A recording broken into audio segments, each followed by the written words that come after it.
Diabetes mellitus (DM) atau yang biasa disebut dengan kencing manis merupakan penyakit gangguan metabolisme tubuh yang menahun akibat hormon insulin dalam tubuh yang tidak dapat digunakan secara efektif dalam mengatur keseimbangan gula darah sehingga meningkatkan konsentrasi kadar gula di dalam darah, hiperglikemia. Jadi, dapat disimpulkan bahwa diabetes mellitus (DM) adalah suatu penyakit bersifat kronis terjadi karena gangguan metabolisme tubuh yang menahun akibat defisiensi atau berkurangnya efektivitas insulin endogen, sehingga meningkatkan konsentrasi kadar gula di dalam darah, hiperglikemia. Klasifikasi DM. DM tipe 1, kekurangan insulin total. DM tipe 2, resistensi insulin, umum pada usia dewasa. DM gestasional terjadi saat kehamilan. Tipe lainnya, akibat faktor genetik, obat atau penyakit lain. Tanda dan gejala. 1. Banyak kencing, poliuri. 2. Banyak minum, polidipsi. 3. Banyak makan, polifagi. 4. Berat badan turun. 5. Lemas, kesemutan, luka sulit sembuh. 6. Pandangan kabur. Pendekatan Islami dalam asuhan keperawatan. Menjaga tubuh sebagai amanah Allah. Ini dijelaskan Allah dalam firman-Nya, Surah Al-Baqarah ayat 195.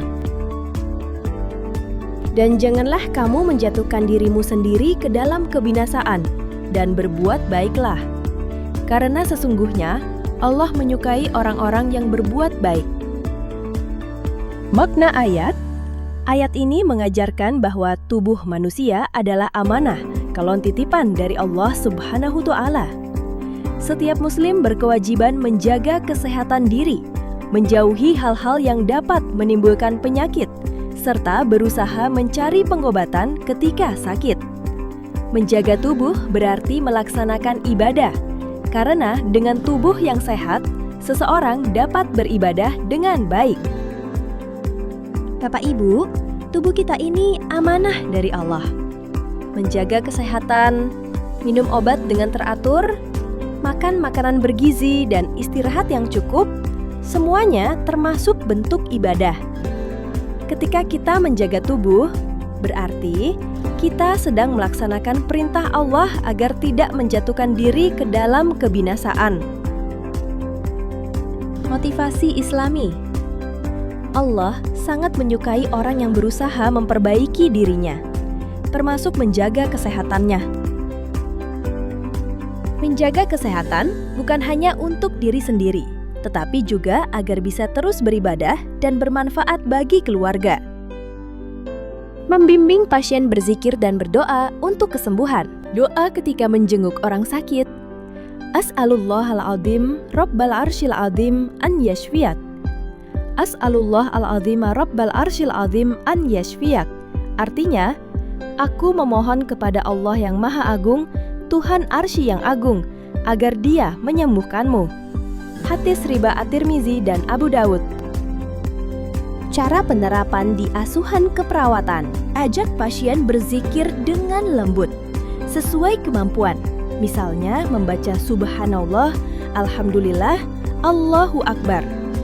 Bimbing pasien atau keluarga membaca doa kesembuhan di sela-sela perawatan. Jika pasien tidak mampu berbicara, tenaga keperawatan dapat membacakan doa di dekat pasien dengan niat baik. Ciptakan suasana tenang, penuh empati, dan spiritual di ruang perawatan. Manfaat zikir dan doa. Menumbuhkan ketenangan hati. Kursan Ar-Ra'd 28. Meningkatkan optimisme dan semangat sembuh. Membantu pasien mengelola stres dan kecemasan selama sakit. Menguatkan keyakinan bahwa kesembuhan datang dari Allah Subhanahu wa Ta'ala, sedangkan perawat dan obat hanyalah perantara.